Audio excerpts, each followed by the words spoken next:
Hello friends, welcome to SSC coaching centre. दोस्तों, आज का वीडियो आपका बहुत इंपॉर्टेंट रहेगा। सभी वीडियो इंपॉर्टेंट हैं, जितने भी वीडियोस मैं बनाता हूं सभी इंपॉर्टेंट रहते हैं। ठीक है दोस्तों, क्योंकि मैं सभी प्रश्न वही लेकर आता हूं जो एग्ज़ाम से रिलेटेड होते हैं, एग्ज़ाम में पूछे जाते हैं। तो पूरा वीडियो देखिएगा, सब कुछ समझ में आएगा। चलिए स्टार्ट करते हैं। पहला प्रश्न है आपका, किसी धनराशि पर 2 वर्षों का 4% वार्षिक दर से साधारण और चक्रवृद्धि ब्याज का अंतर 1 रुपया हो तो वह धनराशि होगी। भाई यहाँ पर साधारण ब्याज और चक्रवृद्धि ब्याज का अंतर दे रखा है 1 रुपये का। ठीक है, तो वो धनराशि क्या होगी ये आपको बताना है। मैंने आपको बहुत बारी प्रश्न करवाए हैं साधारण ब्याज और चक्रवृद्धि ब्याज का अंतर वाला। 2 वर्ष का अंतर रहेगा और 3 वर्ष का अंतर रहेगा, मैंने बहुत बार करवाया है। तो जो बच्चे पहले से पढ़ते हुए आ रहे हैं हमारे चैनल पर, उन्हें कोई दिक्कत नहीं होगी। मैं यहाँ पर फिर से फॉर्मूला लिख देता हूँ कि अगर आप 2 वर्ष का निकालेंगे, कभी साधारण ब्याज चक्रवृद्धि ब्याज 2 वर्ष का, ठीक है, तो 2 वर्ष के लिए फॉर्मूला होता है डिफरेंस बराबर PR का स्क्वायर बटे में 100 का स्क्वायर। ये 2 वर्ष के लिए आप निकालेंगे, फॉर्मूला होता है 2 वर्ष के लिए। ठीक है, अब डिफरेंस आपको दे रखा है 1 रुपये का, अंतर दे रखा है 1 रुपये का, डिफरेंस 1 रुपये का बराबर प्रिंसिपल आपको निकालना है, तो इसे ऐसे रहने दो। आर आपको दे रखा है, रेट कितना दे रखा है 4, तो 4 का स्क्वायर करेंगे 16 होता है, बटे में 100 का स्क्वायर, 100 का स्क्वायर 10,000 होता है। ठीक है, अब देखिए 10,000 का मल्टीप्लाई 1 से होगा तो ये 10,000 ही हो जाएगा पूरा पूरा, बराबर प्रिंसिपल गुने 16। अब 16 से कटा देंगे 10,000 को, कितनी बार में कटेगा भाई, 16 से कटाएंगे, 16 छिक्के 96, 100 में से 96 तक गया, 4 बचेगा, 4 में 0 लगाएंगे 40, 16 दूने का 32। अब 40 में से 32 तक चला गया, 8 बचा, 8 में 0 लगा देंगे 80, 16 पंजे 80, तो कितनी बार में कट गया, 625 बार में। तो प्रिंसिपल आपका कितना निकल के आया, 625 प्रिंसिपल निकल के आ गया। क्लियर है भाई, ये आपका आंसर हो गया। प्रिंसिपल ही तो पूछ रहा था, प्रिंसिपल हो गया 625 रुपये, बी ऑप्शन में दे रखा है। तो ये तो होता है 2 वर्ष का फॉर्मूला। ठीक है, 3 वर्ष के लिए भी मैंने बताया है आपको। और अगर कोई भी परेशानी हो तो चक्रवृद्धि ब्याज के यहाँ पर वीडियोस बने हुए हैं, हमारी प्लेलिस्ट आप देखिए, साधारण ब्याज की भी बनी हुई है प्लेलिस्ट और आपकी चक्रवृद्धि ब्याज की भी बनी हुई है, तो सारे कन्फ्यूज़न खत्म हो जाएंगे, वीडियोस वहाँ से देख लीजिएगा। क्लियर हुई बात। अब देखेंगे अगला प्रश्न। अगला प्रश्न है, राज की एक कार की कीमत 1,50,000 है। राज ने 5% लाभ पर दिलीप को बेच दिया। दिलीप ने 2% की हानि पर पुनः राज को बेच दी। राज को कुल लाभ या हानि हुई। देखिए, राज की जो कार की कीमत है वो है 1,50,000। ठीक है, 1,50,000 रुपये। 1,50,000 की चीज़ को उसने 5% के लाभ पर बेच दिया, तो 1,50,000 की चीज़ को 5 के लाभ पर बेचेगा, मतलब 105 में बेचेगा, क्योंकि ये अपने आप में कार की कीमत 100% है। 100% की चीज़ को 5 के लाभ पे बेचेंगे, मतलब 105 में बेचेंगे, परसेंट का मतलब बटे में 100। ठीक है, यहीं पर पहले सॉल्व करते हैं, बिल्कुल यहीं पर। क्लियर है। अब देखिए 2 जीरो से मैं यहाँ पर 2 जीरो कटा दूंगा। 1500 का मल्टीप्लाई 105 से करेंगे, 1500 का मल्टीप्लाई जब 105 से करेंगे दोस्तों ये कितना हो जाएगा। देखिए यहाँ पर मैं करूँगा 15 5 75 का 5, कैरी का 7, 15 का 0 में करेंगे 0, कैरी का जो 7 था वही आ जाएगा, 15 एकम 15, और यहाँ पर ये 2 जीरो है, ये लास्ट में आ जाएंगे, तो इतना हो गया मल्टीप्लाई। तो कितने में बेची भाई, इतने रुपए में बेच दी। किसको, दिलीप को बेच दी। दिलीप ने इतने रुपए में उसको खरीद लिया। 1,50,000 की थी, इतने में खरीद लिया दिलीप ने। और दिलीप क्या काम करता है कि 2% की हानि पर वापस राज को ही बेच देता है, 2% की हानि पर। तो भाई इतने रुपए का खरीदा था, उसने क्या किया, फिर 2% की हानि पर उस वापस बेच दिया। 2% की हानि का मतलब, परसेंट का मतलब बटे में 100, तो मैं पूरे का 2% निकाल लूँगा, परसेंट का मतलब बटे में 100। 2 जीरो से आपके यहाँ 2 जीरो कट गए। अब 1575 का मल्टीप्लाई 2 से करेंगे तो ये कितना हो जाएगा, ये हो जाएगा आपका 3150। अब देखिए प्रश्न यहीं पर सॉल्व हो गया। राज की कार की कीमत कितनी थी, 1,50,000, लेकिन 5% लाभ पर बेचा उसने। कितने बेचा भाई, 1,57,500 रुपये में बेचा। तो कितने का फ़ायदा हुआ उसको भाई, 1,50,000 की चीज़ को उसने 1,57,500 बेचा, तो 7,500 रुपये का फ़ायदा हुआ। 7,500 रुपये का उससे फ़ायदा हो गया। लेकिन दिलीप ने 2% की हानि पर पुनः बेच दिया राज को ही, पुनः राज को बेच दिया। तो देखिए यहाँ पर 3150 रुपये का फिर से क्या हुआ, राज को घाटा हो गया क्योंकि इतने पैसे उसे वापस देने पड़े। इसे कटा देंगे 3150 को, ठीक है। 7500 का फ़ायदा हो रहा था, लेकिन जब राज ने दिलीप से दोबारा खरीदी कार को तो 3150 का घाटा हुआ, तो इस घाटे को घटा दीजिए। तो 7500 में से 3150 को घटा दूंगा, 0 में से 0 जाएगा 0, 10 में से 5 जाएगा 5, 4 में से 1 जाएगा 3, 7 में से 3 जाएगा 4, 4350 रुपये का ये फ़ायदा हो जाएगा, मतलब लाभ हो जाएगा। ये आपका आंसर हो जाएगा। उम्मीद करूंगा सभी को प्रश्न अच्छे से समझ में आ गया, किसी को कोई समस्या नहीं होगी, ठीक है। आप इसको डायरेक्ट भी कर सकते हैं। डायरेक्ट मैं बताऊं कैसे। 1,50,000 रुपये का हमारा कार था, उसको 5% के लाभ पर बेचा, मतलब 105 में बेचा, परसेंट का मतलब बटे में 100। ये देखिए दिलीप का क्रय मूल्य हो गया, ठीक है। अब दिलीप इसको 2% की हानि पर बेच रहा है, तो 100% है कि दिलीप ने 100% का मान हो गया, इतने में खरीद रहा है, तो दिलीप का 100% का मान ये। अब 100% की चीज़ को वो 2% की हानि पर बेच रहा है, मतलब 98 में बेच रहा है, 98% निकालेंगे, परसेंट का मतलब बटे में 100। इससे आप सॉल्व कर लीजिए, आपका आंसर आ जाएगा। जैसे कि 2 जीरो से आपका ये 2 जीरो कट गए, ये 2 जीरो से आपके ये 2 जीरो कट गए, 15, 105, 98 का मल्टीप्लाई कर लेंगे, पता चल जाएगा। क्लियर है। उम्मीद करूंगा सभी को समझ में आ रहा है, किसी को भी प्रश्न में कोई समस्या यहाँ पर नहीं होने वाली, ठीक है। इसको आप सॉल्व करके देख लीजिएगा, मैं यहाँ पर सॉल्व करके दिखा सकता हूँ। 15 का मल्टीप्लाई 105 से करेंगे तो ये कितना होगा भाई, ये 1575 हो जाएगा।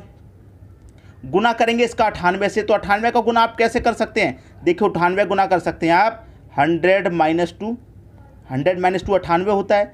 1575 का मल्टीप्लाई 1 से करेंगे तो 1575 रहेगा, और ये 2 जीरो आ जाएंगे, माइनस 1575 का मल्टीप्लाई 2 से कर देंगे यहाँ पर, तो ये कितना हो जाएगा, 1575 का मल्टीप्लाई 2 से करेंगे तो ये हो जाएगा 3150 हो जाएगा। भाई 1575 का मल्टीप्लाई मैंने 1 से किया, 100 से किया तो इतना हो गया, और 1575 का मल्टीप्लाई 2 से किया तो 3150। अब 1,57,500 में से 3150 घटा दीजिए, वही बचेगा मैंने जो यहाँ पर घटाया था। देखिए यहाँ पर मैं इसमें से इसको घटा दूंगा तो 1,50,000 से जो ऊपर की वैल्यू होगी वो लाभ हो जाएगा। क्लियर है। जैसे कि यहाँ पर वही वैल्यू निकल के आ रही है 1,57,500 जो यहाँ पर थी, तो 7,500 बेनिफिट हो गया, क्योंकि 1,50,000 वैल्यू थी, 7,500 ऊपर जा रहा है, ये हमारा फ़ायदा हो गया। तो फ़ायदा कितने का हो गया भाई, 7,500 का हो गया सीधा सीधा। उसमें से 3150 को यहाँ घटा दीजिए, वही वैल्यू आ जाएगी जो हमने यहाँ पर किया है। तो उम्मीद करूँगा किसी को भी प्रश्न में कोई समस्या नहीं होगी। मैं आपको अलग अलग तरीके से बता रहा हूँ, लेकिन प्रश्न कई तरीके से सॉल्व हो जाता है, ठीक है। सभी को बात क्लियर है। अब देखेंगे अगला प्रश्न। अगला प्रश्न है, ए किसी काम का 25% भाग 10 दिन में। देखिए कोई भी काम होता है वो अपने आप में 100% होता है। क्लियर है। कोई भी काम हो अपने आप में 100% वैल्यू रखता है। अब जो ए है वो किसी काम का 25% भाग 10 दिन में कर रहा है। अब जैसे कि काम हमारा 100% है, 100% का 25% 10 दिन में कर रहा है, तो पूरा 100% कितने दिन में करेगा, 40 दिन में करेगा। पूरा 100% काम को वो कितने दिन में करेगा भाई, 40 दिन में करेगा कि नहीं करेगा। जब 25% 10 दिन में कर रहा है तो 100% 40 दिन में करेगा। क्लियर है। अब बी की बात करते हैं, तो बी आपका 40% भाग 40 दिन में कर रहा है। 40% काम 40 दिन में कर रहा है, तो 100% काम को कितने दिन में करेगा भाई, 100 दिन में करेगा। क्लियर है। 100% काम 100 दिन में करेगा। अब सी 1/3 भाग 13 दिन में कर रहा है। जो सी है वो 1/3 भाग को कितने दिन में कर रहा है भाई, 13 दिन में कर रहा है। क्लियर है। 13 दिन में करता है, तो बताइए इसमें से सबसे जल्दी कौन काम को पूरा करेगा। 3 का मल्टीप्लाई 13 से कर देंगे, 3 त्रिक 13 त्रिका 39 हो जाएगा। कितना हो जाएगा, 39।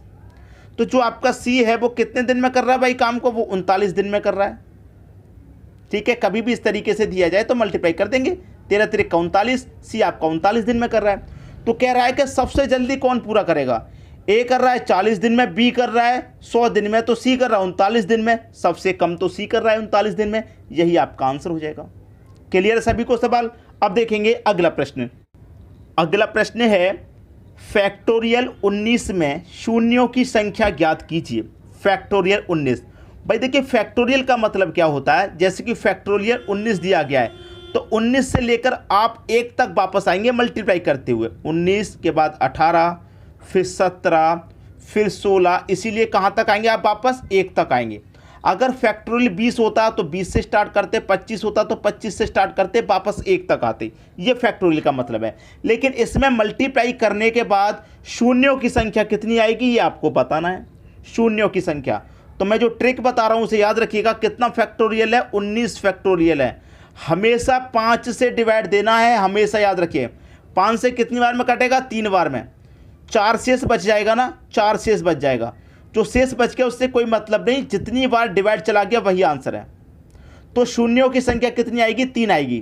क्लियर है? जैसे कि आप 19 की जगह 18 भी होता, 18 में 5 से डिवाइड करेंगे, 5 त्रिक का 15 तक जाएगा, 3 शेष बचेगा, उससे कोई मतलब नहीं, 3 आंसर। क्लियर है? समझ में आ गई बात? अब देखेंगे अगला प्रश्न। अगला प्रश्न है दो समरूप त्रिभुज, दो समरूप त्रिभुज हैं। तो मैं यहाँ पर 2 त्रिभुज बना लेता हूँ छोटे छोटे। ठीक है, त्रिभुज हमारा ABC, ये A हो गया, ये B हो गया C। एक दूसरा त्रिभुज और है तो मैं यहाँ पर एक दूसरा त्रिभुज भी बना लूँगा। ठीक है, ये मैंने बना लिया, DEF, DEF। अब यहाँ पर जो AB है वो 12.5 सेंटीमीटर, जो AB है हमारा वो 12.5 सेंटीमीटर है। ठीक है, और जो DE है, जो DE है वो 10 सेंटीमीटर का है। ठीक है, 10 सेंटीमीटर। तो दोनों त्रिभुजों के क्षेत्रफल का अनुपात बताइए। भाई त्रिभुज 1 और त्रिभुज 2, भाई अनुपात का मतलब बटा भी होता है तो मैं इसे बटे में रख सकता हूँ। ठीक है, त्रिभुज 1 का स्क्वायर कर देंगे, 1 कितना है? 12.5, 12.5 का स्क्वायर। और त्रिभुज 2 कितना है? 10 का, मतलब 10 का भी स्क्वायर। क्लियर? अब देखिए स्क्वायर का मतलब क्या है? 12.5 को ही मैं 2 बार लिख दूंगा गुने में, यही स्क्वायर का मतलब है। ठीक है, और 10 का स्क्वायर का मतलब 10 को भी मैं 2 बार लिख दूंगा गुने में। ठीक है, अब देखिए ये जो दशमलव है इसको हटाइए, दशमलव हटाएंगे तो दशमलव के स्थान पे 1 आता है, और 1 के आगे जितनी संख्या उतनी 0, एक संख्या तो 1 0। यहाँ से भी मैं दशमलव के हटाऊंगा तो 1 आ जाएगा, और एक संख्या बाद में तो 1 0। अब ये दशमलव हटने के बाद 125 हो गया, यहाँ भी 125। अब देखिए 10 गुने 10 यहाँ पर ये 100 हो जाएगा, और 10 गुने 10 यहाँ पर भी ये 100। अब ये 125 है, 25 से काटूंगा 5 बार में, 25 से काटूंगा 4 बार में, 25 से ये कटेगा 5 बार में, 25 से ये कटेगा 4 बार में। तो त्रिभुज 1 कितना आ गया? 5 गुने 5 25। त्रिभुज 1 बराबर कितना? 5 गुने 5 25।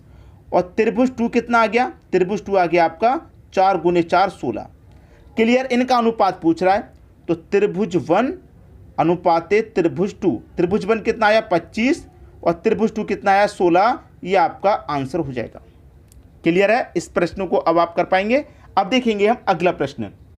अगला प्रश्न है आपका x² minus 5x plus 6 equal to 0 है तो x के मान होंगे। x के मान पूछ रहा है, क्या होंगे? 2 और 3 होंगे, 3 और 4 होंगे, 4 व 5 होंगे, या 1 और 2 होंगे, ये पूछ रहा है। बहुत अच्छा प्रश्न है दोस्तों। देखिए अगर मैं पहला ही ऑप्शन ले लेता हूँ, मान लीजिए पहला, x की जगह अगर मैं 2 रखूँ तो 2 का स्क्वायर करूँगा 4 हो जाएगा बिल्कुल, माइनस का 5x है।